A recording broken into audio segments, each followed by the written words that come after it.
The nuclear family isn't timeless, it's recent. So there's a lot of talk about how the nuclear family is this wonderful, universal sort of thing, and it's just not true. Not entirely. It's not a lie. It's more non-true. What do I mean by this? Well, the nuclear family is a wonderful thing. There is no doubt about that. And there's no need to criticize it, to dismantle it, and so on and so forth. So, any of the lunatic radical feminists, such as Shulamith Firestone, for example, can go eat a peach as far as I'm concerned. There is nothing wrong with the nuclear family. It's a wonderful, wonderful thing. Provides a wonderful childhood to those who grow up in it and so on and so forth, so long as the parents aren't D-heads and so on and so forth. So that's number one. But number two, is it a universal band-aid, so to speak? Is it this marvelous thing? And that is simply not true. It is overstated in terms of what it does for a society.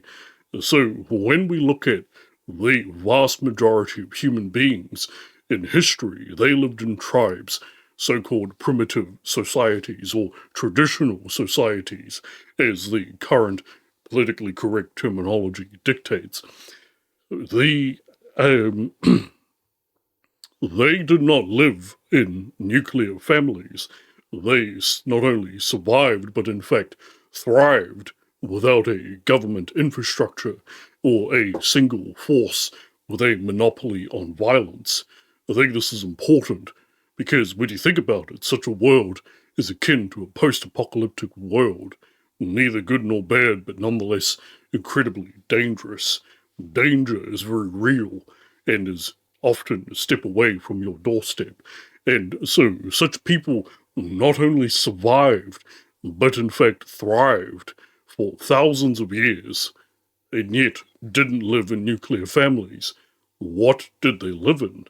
They lived in kinship networks, essentially. They had large kinship networks. Many of them still do. And that is how they survived and thrived for thousands of years. So that's an example right there.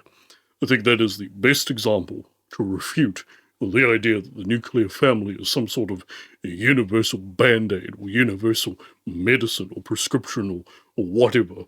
The second element that I think needs to be taken into account is that a group that is often demonized by the right, single mothers, they sort of one talking point is that the sons of single mothers often don't do too well in terms of society, poverty, and so on and so forth. This is true.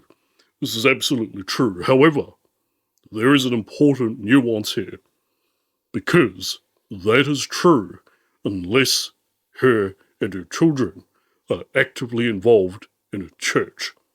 This has been demonstrated by the research of J.H. Shaver. And basically what it is the church or the mosque or the synagogue, whatever, acted as the clan, functionally, the tribe, essentially provided the individual at hand with a large kinship network, role models, morals, and so on and so forth, and real material uh, relief, food packages, and so on and so forth.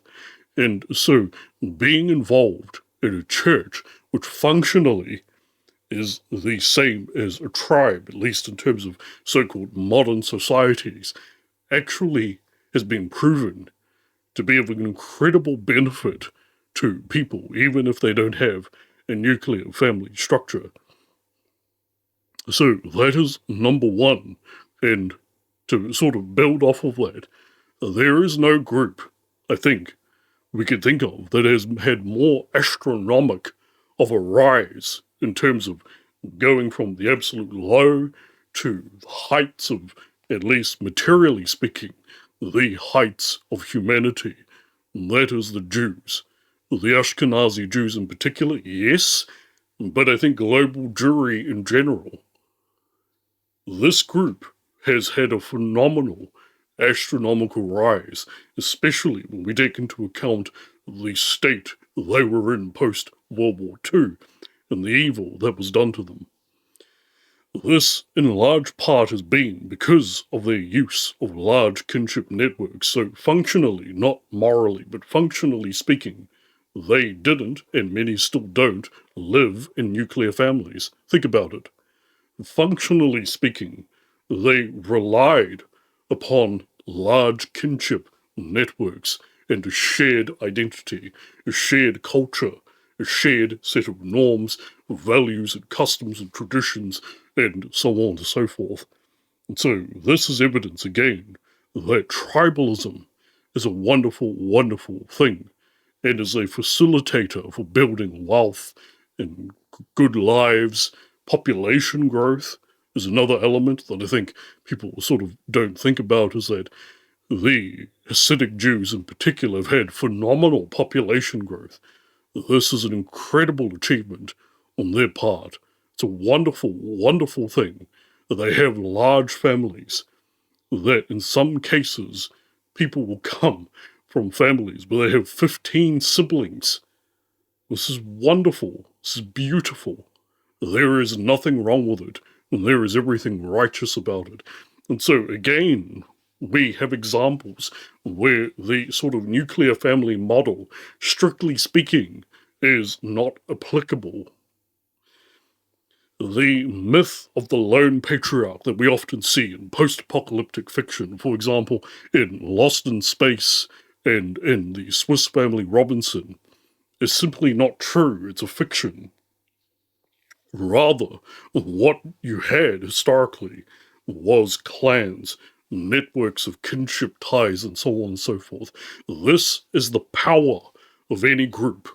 And today we could see examples. For example, the Native Americans who've done phenomenally well despite the fierce opposition they've come up against, the overwhelming odds they've had to overcome. I would argue is in large part because they maintained their large kinship network. So yes, nuclear families are wonderful. Nuclear families are very good. But nuclear families are not the only means for people to thrive.